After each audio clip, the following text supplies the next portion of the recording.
just for that particular reason. But in that 20 zone, like getting someone like that works pretty well to me. And that takes us on to the next center, who is a guy that when people are talking fantasy and looking for stats and projections and dynasties, they're going to look at this guy's numbers and go, holy shit, Walker Kessler, like these numbers are crazy. And they're going to overreach for him because if he plays 30 minutes a night, this is a top 30 fantasy sort of a player because the numbers are actually insane that what he put up last year. 4.6 blocks in under 26 minutes is a crazy number.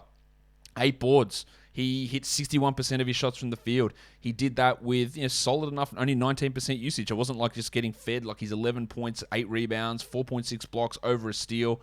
He attempted threes. They didn't really go in, but 19% attempt rate. They only hit them at 20%, but he's showing that he's willing to take them. Defensively, they're just some really huge numbers. Now, the question is, Chuck, with Kessler, because all these numbers are great, and we think that he will. If he plays minutes, he will block shots. I don't think we've got any debate about that.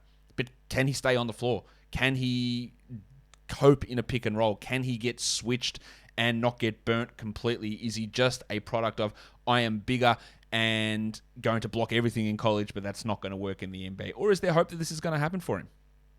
I think there's certainly hope. I mean, any team that is taking him has to understand what he's good at and where he thrives. So it would ideally be in a drop scheme. Now, I actually think that I wouldn't call him switchable necessarily, but he would close out on shooters. They would blow by him, and he'd be able to recover. Like, he does have some nimbleness to him, and his timing on his recoveries and on his shot blocks is exquisite. Like, saying that, presenting the argument of, is he just this really big guy blocking everything? Well, really big guys who block everything don't block everything as much as Walker Kessler does. He had 2 triple-doubles last season with blocks. Yeah. Like that's actually crazy. And another one where he had missed it by 1 block. Like he had a 9-block game, a 12-block game, an 11-block game. And that's not even counting the 5s and 6s and 7s and 8s. They were insane numbers.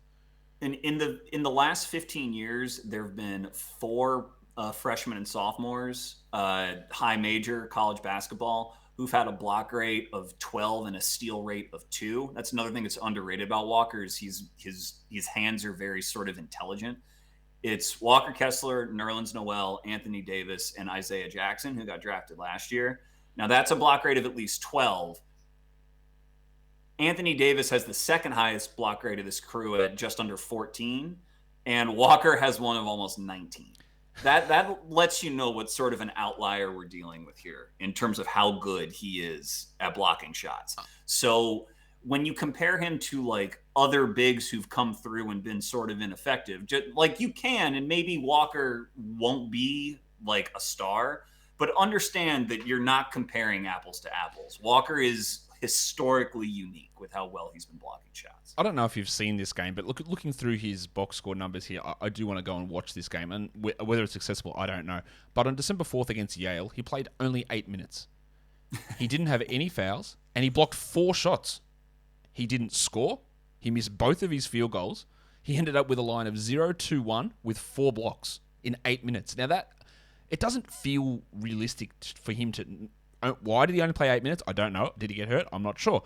How did he block 4 shots in 8 minutes and not score at all? It is one of the strangest lines that I have seen, and that's including a bloke that said, again, 2 triple-doubles with blocks only. So he's a guy that's really interesting, and if it hits, the fantasy value of that is going to be absolutely through the roof. But let's round out the show with a couple of small